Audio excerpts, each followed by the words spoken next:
I would say probably the earliest I can remember would be about 5 or 6 years old. I can remember that. We had a market in Hillsboro. It was like a roadside market, and we sold stuff during season, berries, peaches, apples, things like potatoes, and I could sure remember that.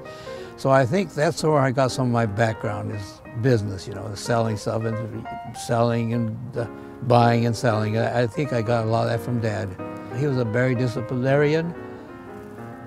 I knew that somewhere along the line he was very hard on me. I could still remember that. He was really rough on me. Maybe that made me a better person, but I do know that he was very, very tough.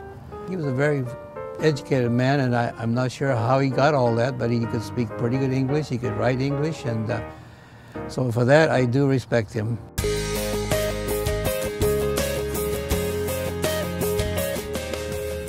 I didn't realize how poor we were because everybody was poor at that time. We didn't realize how tough things were. I think the worst part of it all came when, about in 1934, Dad was diagnosed with cancer. He died at home there, but I do remember he was in an awful lot of pain. He was just constantly in pain, and so maybe it was just as well he died when he did, because I don't see how he could take it, because that's all I can remember is how much pain he was going through. And when he did die, my mom took over the business. She had 7 kids, could not speak English. She had no idea how to run a business, but she did it. I don't know how she did it, but she did, supporting 7 of those kids. Just overnight, she had to be a different person, take over Dad's position.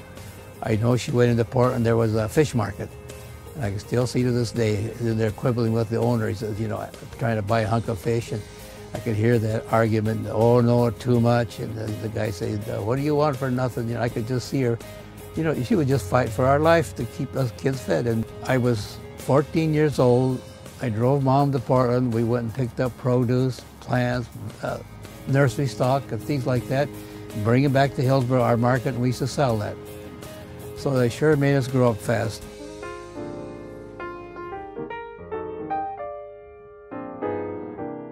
We went through the Depression, the biggest one, 1929, when everything broke and everything went to heck. I remember Mother saying, the bank is going broke, I better get down there. There was no value in the money. I could still remember that, like an egg was about a penny a piece. Ice cream was 5 cents a ice cream cone. I'm gonna say rice was still our main staple because it's so cheap and you can get so much, but I could remember like we'd have rice and then maybe fried potatoes. Yeah, right about the time I graduated, we got a place in Portland. It opened up a little market there. That's where I was when the World War broke out. See, the Depression and the evacuation came at almost the same time. Because I think the government figured if this is such a sneaky attack on Pearl Harbor, what else has been going on in this country? So that's why they didn't take any chances. They wanted to move us all out quick. It was almost disbelief. We were notified we couldn't leave a 5-mile radius of our city. And so we had to stay there, and if you were caught outside of that limit, you were arrested. We were allowed 1 duffel bag, put our bedding and stuff, and then 1 suitcase. And that's all you were allowed to take to this assembly center. And then what they did was round us up at the Dalles on a train and took us to Tule Lake. Oh, and the school children of my class got to come down and say goodbye when I left on the train. That was really sad. And we were put into a stockyard, and they had this whole area down there, and there were just a series of little stalls. They would put all their stock in before they were butchered, and that's where they put us. About 3,000 of us in the Portland area. We were there for March or April before they moved us out to Minidoka, Idaho. But you talk about, you know, if they just moved a bunch of cattle out of there, that's where they put us, and the stench and everything. They tried to clean up best they could, but it was a little cubicle, maybe, I'm gonna guess probably maybe 15 by 15, not even that big, and the whole family stayed in there. They put up plywood up high as they could go, but no ceiling, and that was just, if you can imagine something like that for 3,000 people. I do know it was hell there. It was bad staying there. The trains pulled up. There were blinds, they pulled the blinds down. You could not look outside. And they stacked us in there like cattle. It seemed like we went for days, but probably, I bet it's probably a couple of days we finally come to a stop. And we looked, let us look out, and as far as your eyes could see was sagebrush. Absolutely far as you could see was sagebrush. And you wonder, where the heck are they taking us? Well, then big trucks and buses pulled up and they took us to our permanent war location. They brought us in there, and there you could, the first thing that was so noticeable were these machine gun towers. They're all over, you know, just placed all over that let you know that you're still not free, that don't do anything dumb, because we got people here, soldiers here, that's watching every minute. To describe that camp, there was blocks. Each block is like a little city. Block had their own block manager and all the employees that takes to run a little city. Laundry people, cooks. Right in the middle of this here would be the mess hall, the laundry room, the shower room, and all around it were the barracks where we were put. And I guess the government, they weren't checking us on that much because we played pinochle. Well, yet one guy stayed outside cutting cans and cutting the bottom of the cans and watching for the patrol, and three of us be in the tent playing pinochle. When I talked about blocks, they put us in blocks, you know, and I was in block 30. And there were 60 blocks in this project. So you can imagine 60 blocks with about 200, 250 people per block. You know, there was roughly about 15,000 of us there. So here's the big one now. Every night, there would be one of these blocks would have a dance. Everybody's invited, of the whole, everybody that was interested, come on, and every night we'd ask, where's the dance tonight? Block what? You know, block 32, block 30, block 34. And they would take all the tables, you know, the one we eat on, and push them aside, and then they'd play the music by record, you know, and you know, all the stags would line up one side and all the other girls would line up on the other side, and that probably was our entertainment that we looked forward to. Every night, someplace there would be a dance. The only thing I can think of is I didn't get to go to a dance for a while. That's very traumatic. In the fall and the spring of '43, when the government realized that we weren't so bad, we're not going to blow up the camp, we're not going to tear the country apart, they asked for volunteers to join the United States Army. You know, that's quite ironic. It's almost hard to believe. Time they had the soldiers go in, they asked for volunteers for the Army. And yet, hundreds and hundreds of my friends joined up. And a lot of them never came back, too. We were given permit to move my mother, who was dying from cancer. So they let us out so we get more help for her suffering and pain and stuff like that. They give us permission to move out into Boise. So we couldn't have been over there 2 years in the camp.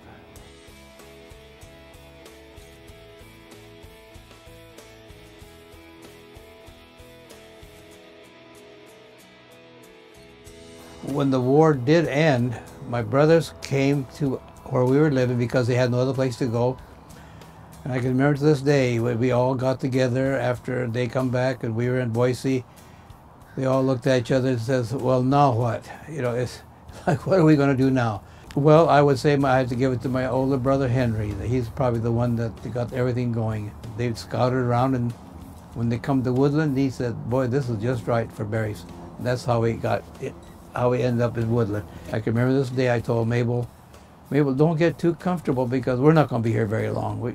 This is just a part of life. We're just going to see how it is and let's get out of here. In fact, she wanted to put it in a family orchard, and I discouraged that. I said, because we'll never be able to reap the harvest of an orchard, so let's don't do that.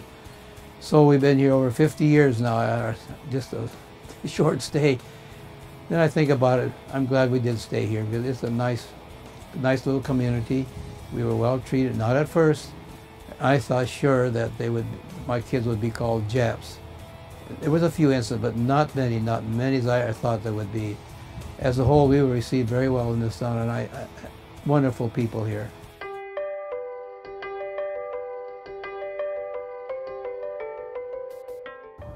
Yeah, we got internment camp. That was back in about 44, 45. We come to Beaverton. We farmed strawberries. And that was part of how I met Mabel, because on our Saturdays or Sundays, yeah, we had a little time off. We got to do things. And this hotel is run by Mabel's mother. And that's probably where I met Mabel and how we got acquainted there. But the restaurant. My mother is such a good cook. She got a job at a restaurant right away. And that's where I met George, and we got married from there. Her mother served good food. Because when I'd come to see Mabel, she'd always bring out the darndest nicest food. And I bet I put on 20 pounds there, which I never lost after that. Mabel was a very, very ambitious girl. She just, if I say, oh, can't do it, Mabel, she'd always say, yes, we can, yes, we can. It's always, yes, we can. And never, never would give up on something which probably I gave up on. He was very gentle and very thoughtful, and I think that was what won me the most. He was a wonderful worker, planned ahead, and not lazy, always wanted some kind of a job, and she did it too. Marty, he was born in about 51. People sitting there counting their fingers, you know, but it was about 10 months after we were married that Marty came along. I do know right before he was born, we were watching a movie downtown, taking our time, and here she's about jumping every few seconds, but we made it through, we run down there, and that's when Marty was born. When I was having Marty, I felt sorry for George because I thought he was going to pass out. I'm going to tell you the truth, I was kind of scared. You know, I didn't know how to handle it, like it's going to break in two or something. I was so nervous trying to hold him, and I didn't want to hold him too often because I thought I was going to drop him, so I left that up to Mabel. It was wonderful to have a baby, it really was. No planning, had no idea I was going to feed him. I didn't want to let go of him ever. It's that precious.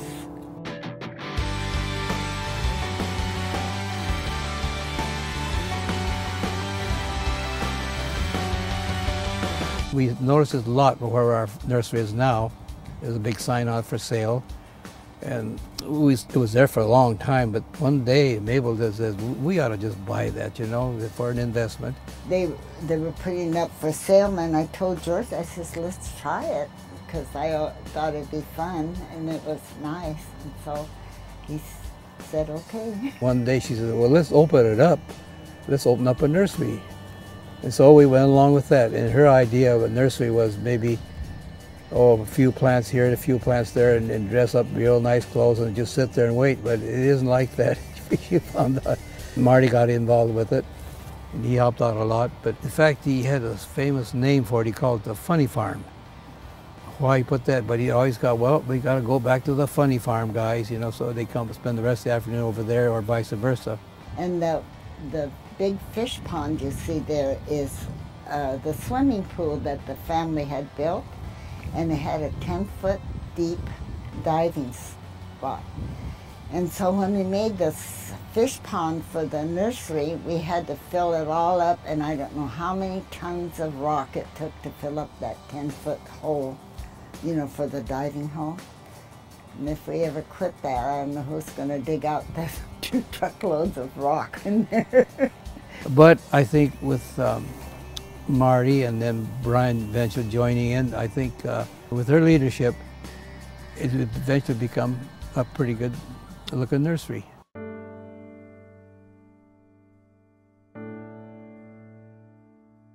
I think I care about Mabel.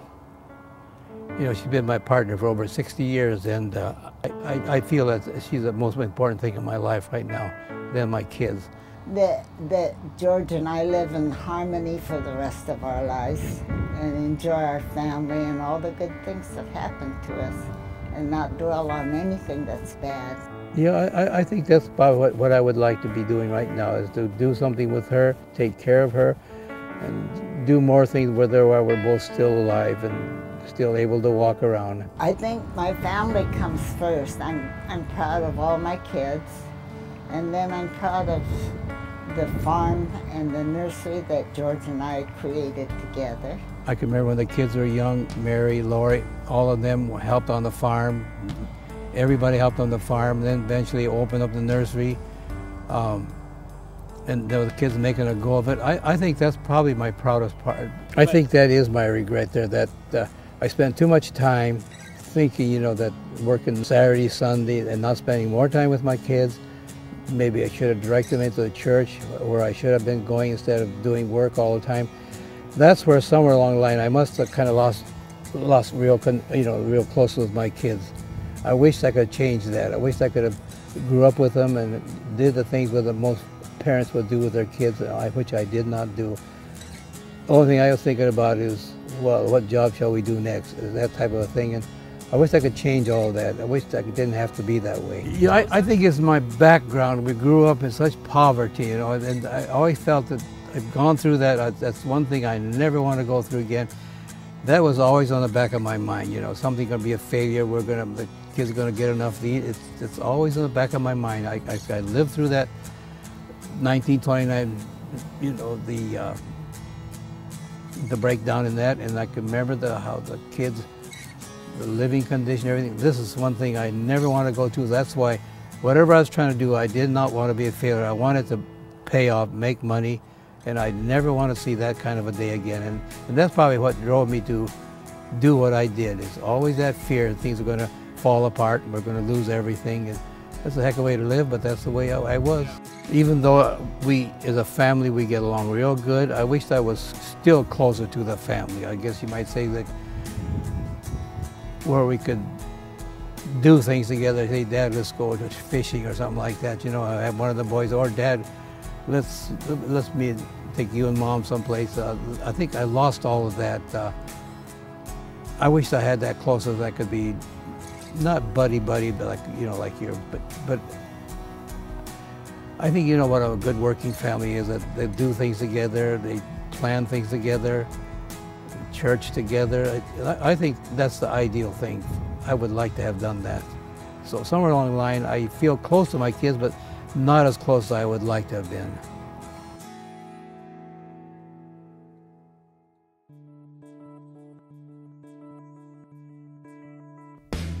Dad was always around because we grew up right next to the farm. So our house was here, 50 acres was in the back, and Dad was always there. He's always around checking in on us and making sure we were okay. And I remember one time when I came home late from a date and I knew I was going to get in trouble, and I didn't know what kind of trouble I was going to be in, but he just gave me one quick look and said, "Your goose is cooked."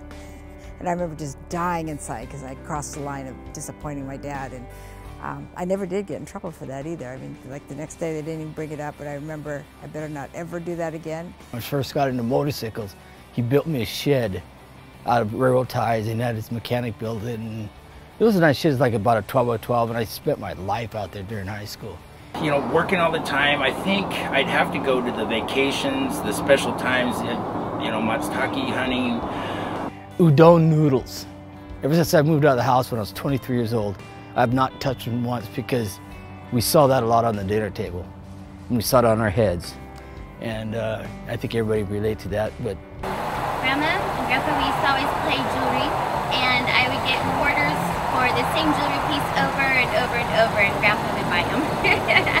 I think one of my fondest memories growing up with Grandpa, it started probably around the first grade, where he would take me and a friend ice skating every Saturday, and he would sit there for hours. I mean, hours. We would just be skating in circles at Lloyd Center for hours and hours, and he just looked so happy and so joyful to be there, and I'll never forget that.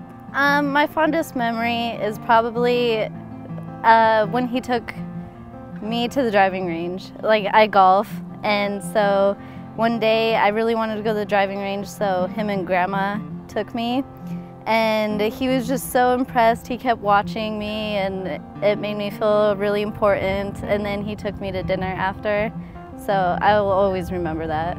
And then other times I can remember just being able to come here in the evening, just call and show up, and he could be like welcoming, and I would pour out my heart to him, and he could console with me. Just those heart-to-heart moments that I have with Grandpa that I'll just never forget. Usually I like seeing him work a lot because, he's a pretty hard worker, and it's kind of funny seeing him work in his slacks all the time. I never see him wear jeans, it's always in the slacks. We were hungry, and the happy hour was over, and my grandpa felt bad, and And so he said, oh, here, Bree and Jake, here, go buy yourself a hot dog. We were like, okay, and somehow there must have been a hot dog stand nearby or something, and he said, here's some money, just go buy yourself a hot dog. And so Jake and I leave the hotel and we look down, we each have a $50 bill in our hand, and we're a little confused where he thought we were buying hot dogs. Dinners here at the house is always good, like Thanksgiving, Christmas, or just whenever. And he can be pretty funny sometimes. We were walking out into their shed, I think it was, or something, and my grandpa said, I'm gonna show you what I do with my workers that are really bad. And and so I was kind of freaked out to find out what that was, because we were walking out to the shed, and he's like, and then he shows me this skeleton in his shed, and I did not know that was fake. And so I thought it was a real Mexican worker that he had kept in his shed. One thing I learned actually from both my mom and dad is never to give up. Always try. There's always some way to do whatever you want to do.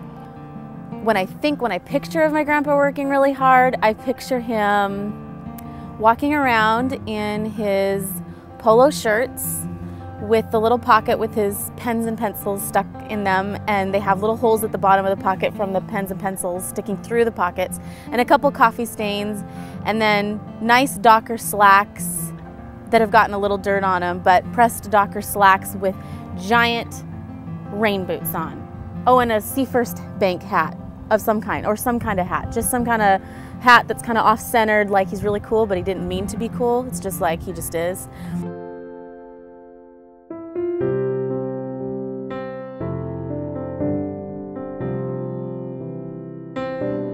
Love that my dad's funny, great sense of humor, pretty warm, but he just has a really good moral core to him. What I love about my dad, I mean, he's a very caring, and he's got a lot of patience, and he's just, you know, I've let him down 300 times probably, and he's still that man that will still, you know, set me as you know, a trusting son.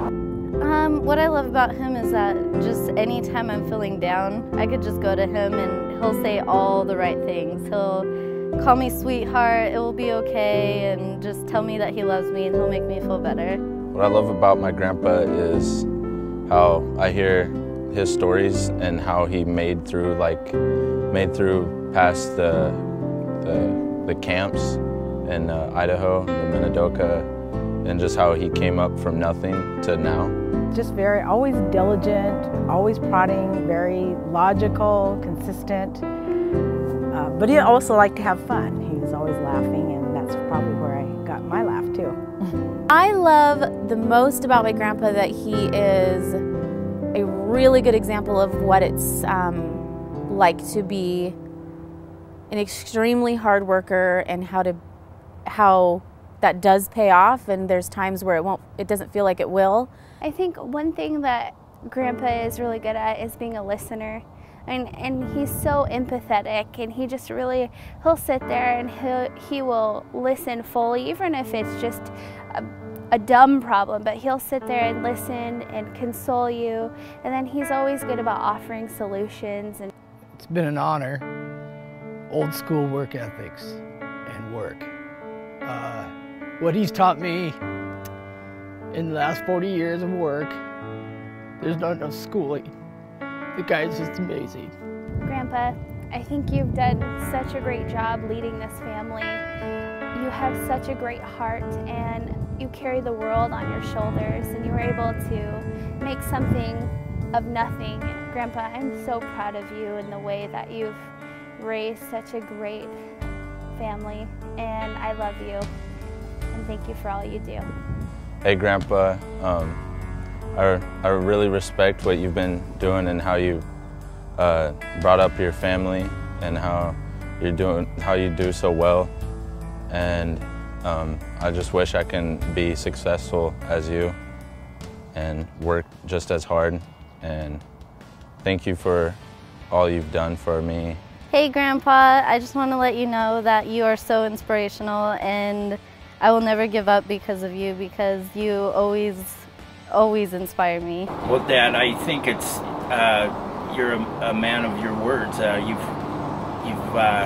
taught us everything what it takes to be a respectable person in this world, and you'll continue to do that. I think what I really want to say is I just love you, and I thank you for being the father that you have been to me and the role model. And I know that you're working so hard, relentlessly, on trying to make sure that your children are set up when you pass on, that everybody's taken care of. But you know, we all just want to enjoy you and to know that we love you and that you love us. George, enjoy your family, love them for what they are, because they love you so much too. Dad, I really love you, man. I'm so proud to be your son. And happy birthday. Love you.